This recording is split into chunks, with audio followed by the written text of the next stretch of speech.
And you've already met Tony, but I'd also like to introduce you to Jackie Dover.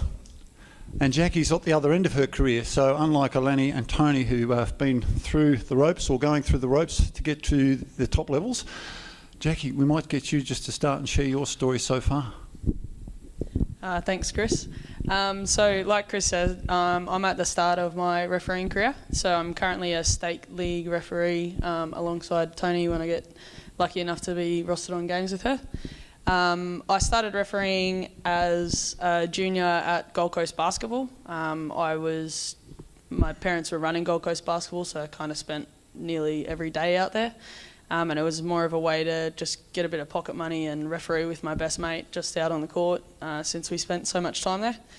I moved to Townsville at the age of 15 out of home to pursue a basketball career as a professional player. Didn't quite work out that way. I learnt quite early on in my state league career that I was really good at keeping the bench warm opposed to scoring baskets out on the court. I had a few injuries in a row that kind of kept me on the sideline, and my shoulder one was probably my more significant one. Wasn't able to play after that without quite a large amount of pain, so I decided to, after 5 years of state league, to stop playing, and I kind of just went back into refereeing more so to kill the time that I was spending at basketball in a different way. I went away to 18 state championships in 2015. Kind of went to my first game, didn't know what a pre-game was. I was 21 at the time, refereeing with 17, 18-year-olds. Ash over there was at that tournament too. I had a whole bunch of fun that week. Made a whole lot of new friends, and I was lucky enough to be the umpire on the boys' gold medal game for the Division 2. And that's kind of where I realised, it's a whole new look at basketball. I really enjoy it. I enjoy being challenged. The pressure feeling going into a game and having to make split-second decisions was kind of a thrill that I wasn't getting as a player anymore. I then went and did my state grade course and started QBL games that year. So I had 5 that season, and then since then I've been refereeing state league. I just finished under 20 nationals down in Gosford, so that was my 4th nationals, hopefully my last if I can have a good QBL season this year. But yeah, so far that's me. I'm now a referee instead of player. I tried to make a comeback a few weeks ago and done my ankle, so no more playing at a club level. But yeah, refereeing is definitely the passion that I used to have playing that wasn't there anymore, and I found it in refereeing.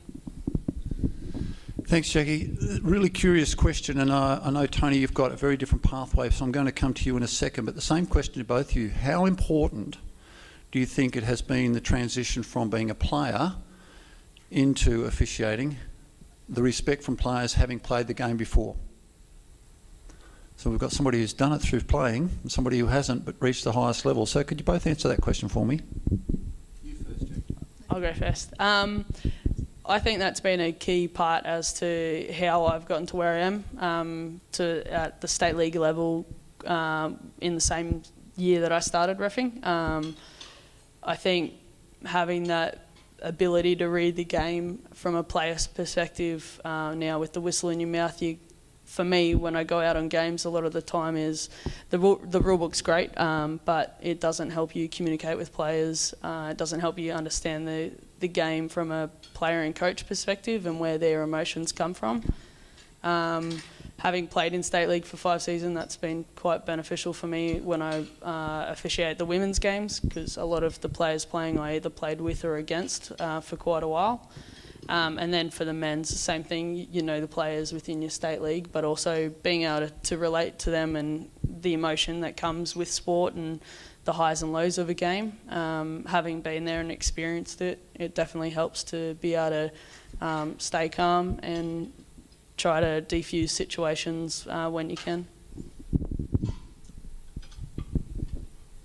I didn't have Jackie's extensive playing background, so mine kind of came from, and I asked someone the other day what they thought my best attributes were, and I asked a coach, and he said it was the way I communicate to the players and coaches, and how calm and the respect I show them as well. And he said also my accuracy, so the way I call the game, I've really worked hard on that. And also I think just experience. I've gained a lot of experience, and what I try to do at the elite level is put myself in the coaches' and players' shoes. It is their job. I'm coming in there and making decisions that can decide their job, decide whether they get a contract. Would I like someone to come into my workplace and make those decisions that meant I didn't have a job any longer? So I try and be compassionate and understand it from their perspective as well, and I guess try and make the right decisions and actually just be accurate and be understanding as well. It's a heated environment, it's emotional, we're paid to not be emotional, and I try and do that and try and build those relationships. And if they want to chat on or off the court, or get to know each other, and I guess after being there for 11 years they get to know what you like. So thank you, Tony. Now I'd like to switch focus a little bit on the mentor-mentee relationship.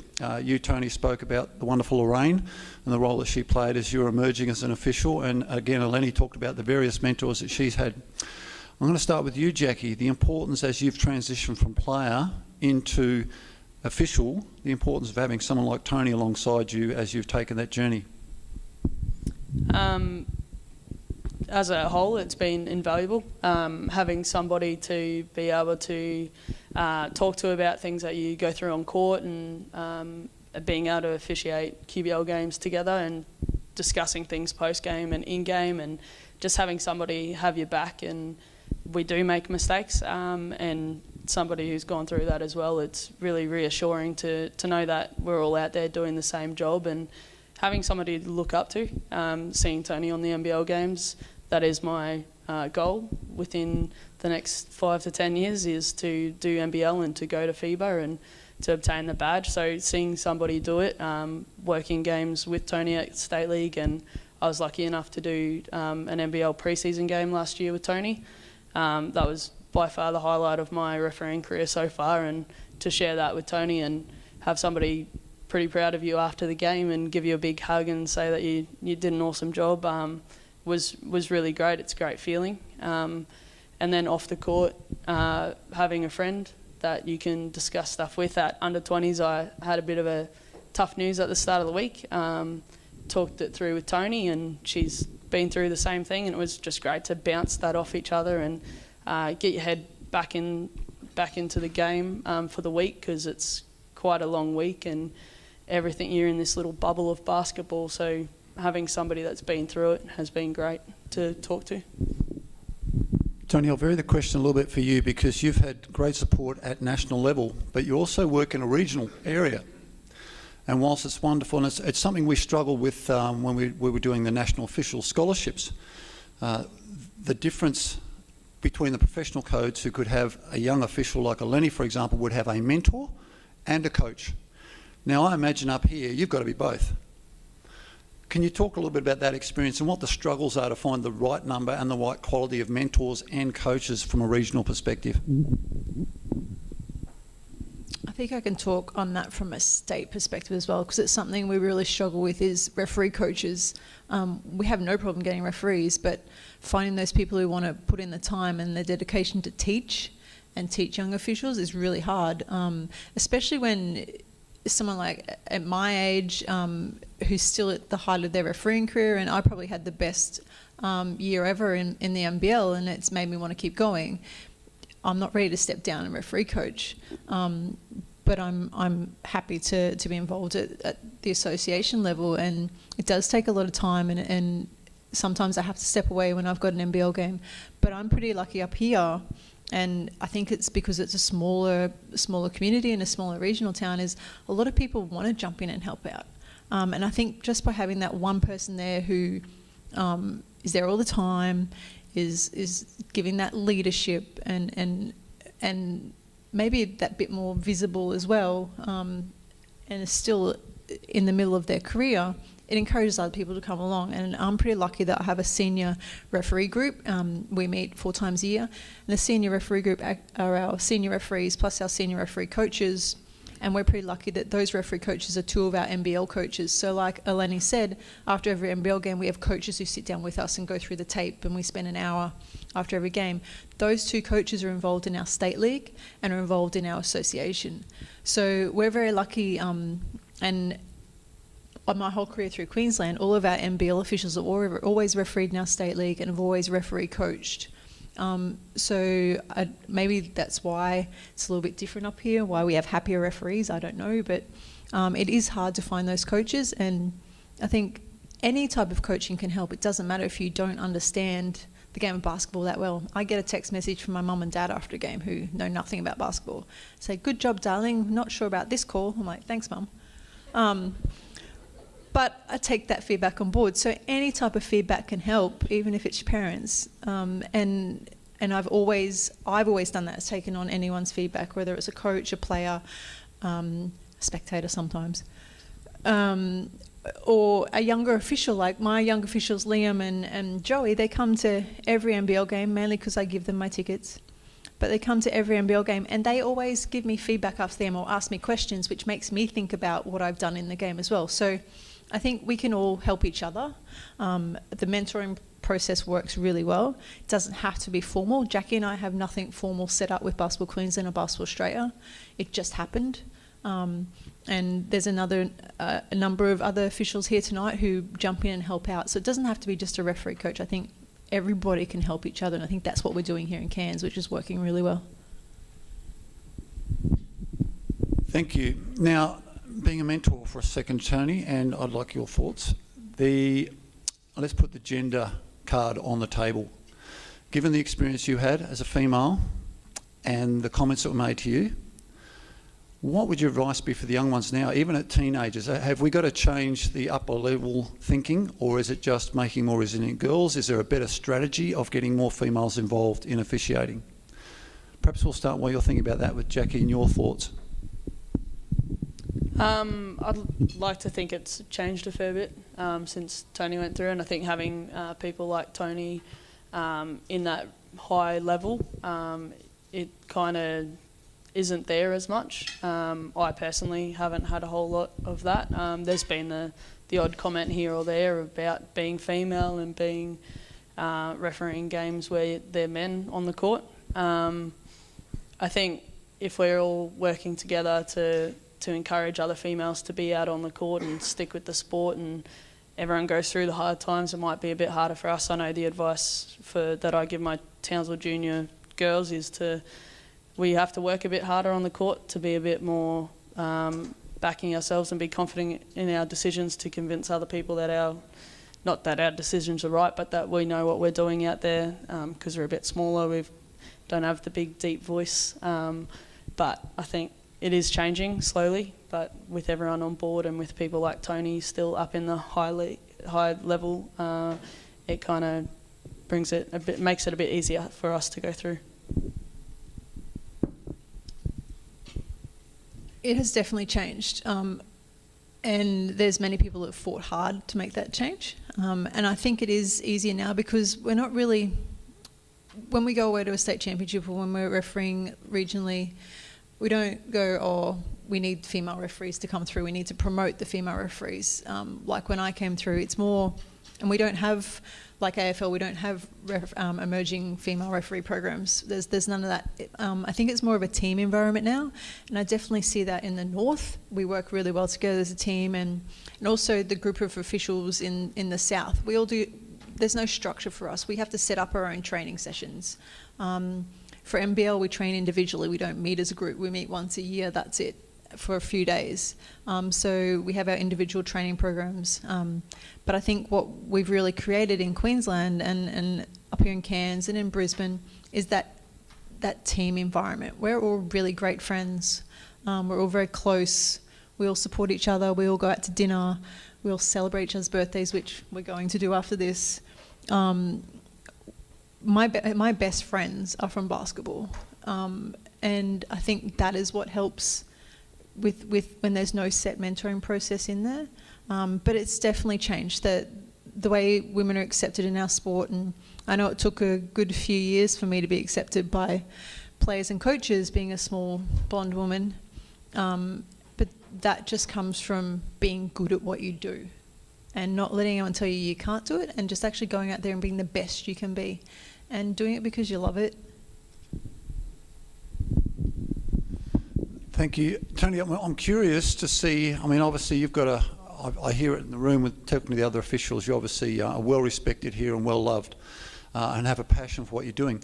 How much cross-sport interaction is there in a small regional area like being up here in Cairns? So I know one of the things that the NOS officials loved was the fact you have a swimming official who does a 5-day tournament talking to an AFL official who was out there for 3 hours and then heads home and recovers. How much, or is there any cross-sport relationship between mentors and coaches up here in the regional areas? This is going to be a very short one. No. There isn't any. I did have the Taipans coach mentioned to me that the AFL were interested in me coming out and speaking and doing some work with their umpires, and I got a phone call, but then nothing happened after that. But no, there isn't, and I think there should be.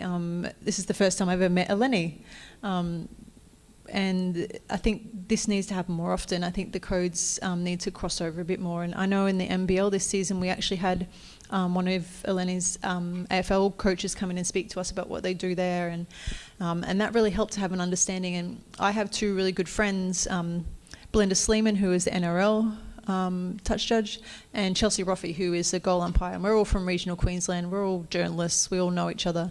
And the three of us, and I remember especially when I was coming through, I'd go down and watch Chelsea's games, and she'd come to my basketball games, and we'd catch up and we'd chat about what it's like to be the only women and how hard it is and blah, blah, blah. But now you don't do that as much. It's more you're out there with everybody. So I think there should be more cross-sport and understanding what each other do and how we can help each other. I got some great ideas from Eleni tonight that I'm going to ring up the NBL and go, hey, why don't we do this? So I think we can only help each other. Fantastic. Ladies, one last question. And it's a difficult one, but it's one that we're always keen to hear about. If you could change one thing about officiating at your level now, Jackie, what would it be? Gosh, that is hard. I think, to be honest, like working full-time, I run the Townsville Junior Basketball program, and then referee state league as well.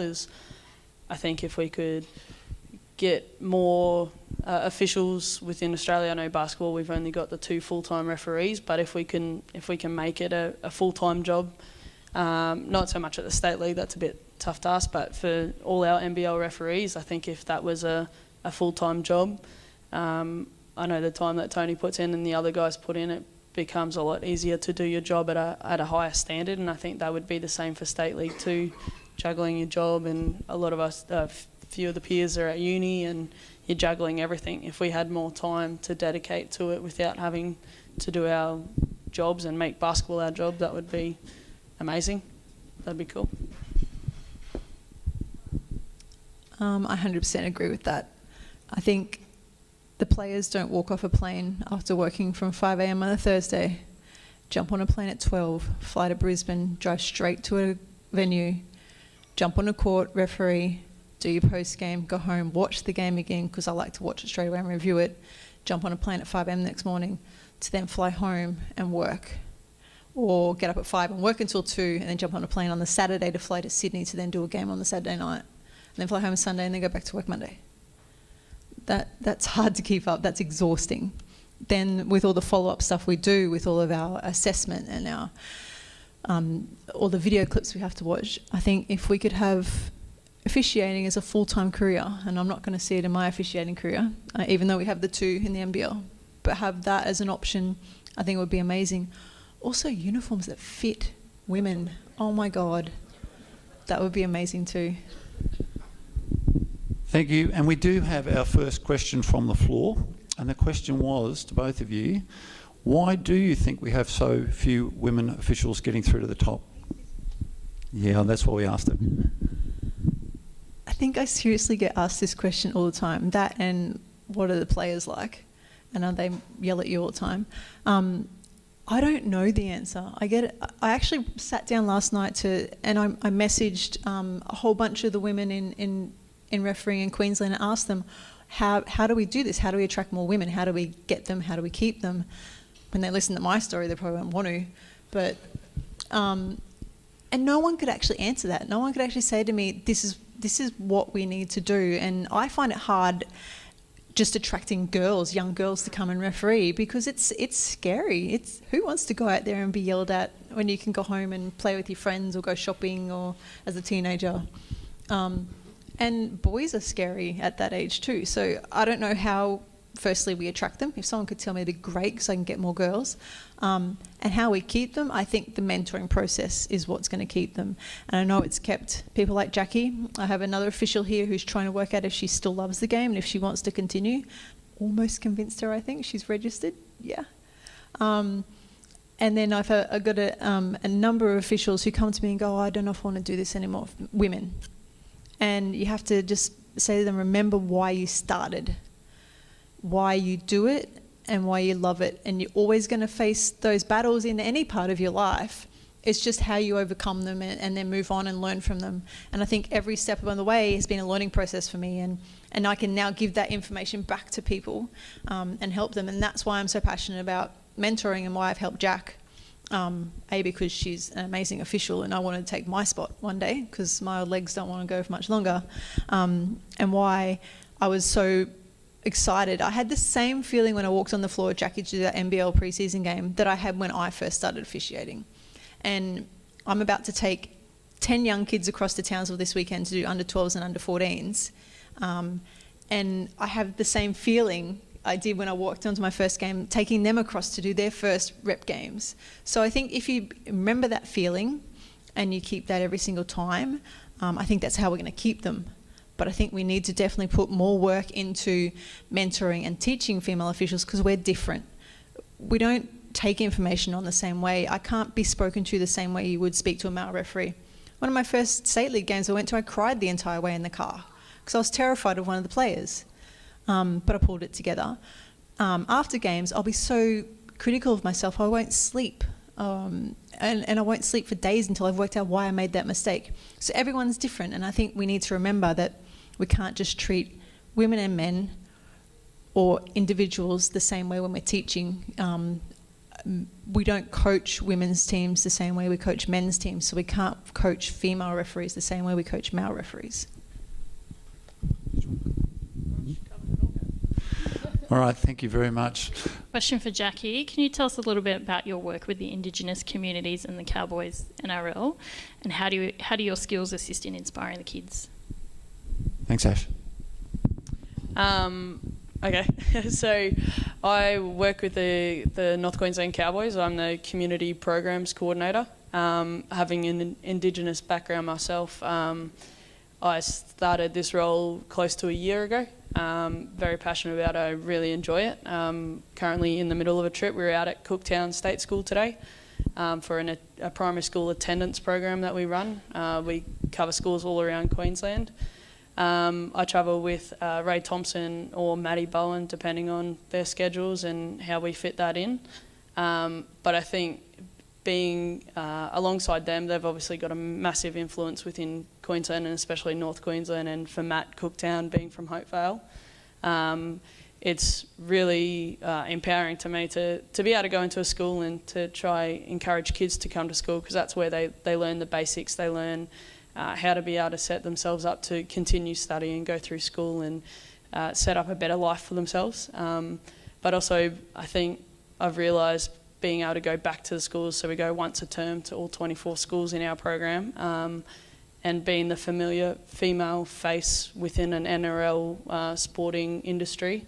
A lot of the girls, the young girls, relate to that, the Indigenous girls, and when the boys mention that I play AFL, I play basketball and I referee basketball and work within NRL, it kind of, I think, gives them a glimpse of what they can achieve and what they can work towards, and that me being alongside Maddie Bowen, like as a Queenslander, young female growing up, I idolised him. I've now realised he's I travel with a child.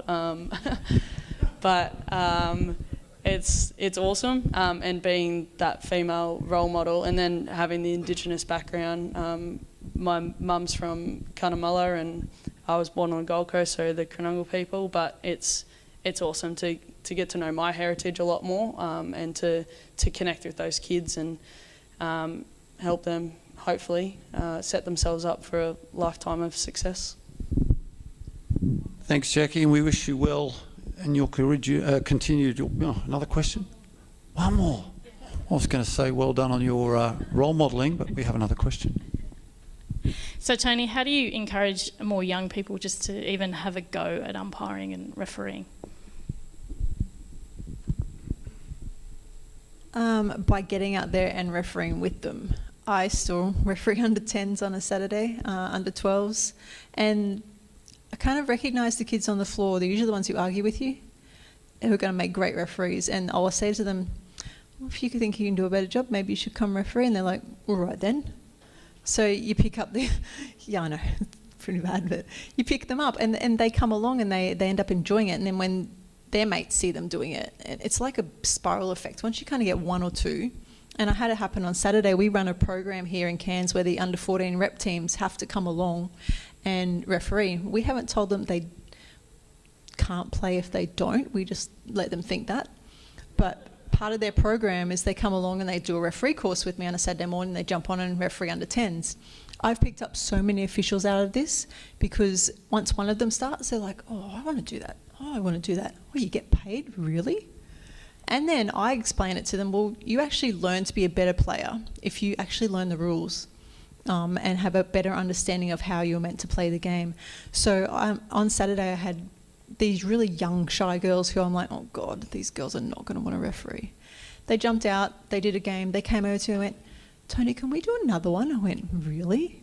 So they jumped on and did another one. They came over and their mum said to me, I've never seen her actually want to do anything in her life like she wants to do this right now. She's saying to me, Mum, can I do this again next week? So I think it's just giving them a go and actually not pushing them out on the floor, but showing them that they can actually do this, and then believing in them and encouraging them and being there and supporting them. Once they know someone is actually going to support them and someone will look after them, and someone's on the floor there who won't let anyone harm them in any way, they love it. They really do. And once they're out there with their mates, you can't get them off. Gosh, I had one kid wanting to do 5 or 6 games on the weekend. So I think it's actually just giving them that whistle and actually just letting them have a go. Thanks, Tony. The bad news is he was just good at maths and knew every game was more dollars. There you go. Ladies and gentlemen, can you please thank Tony and Jackie?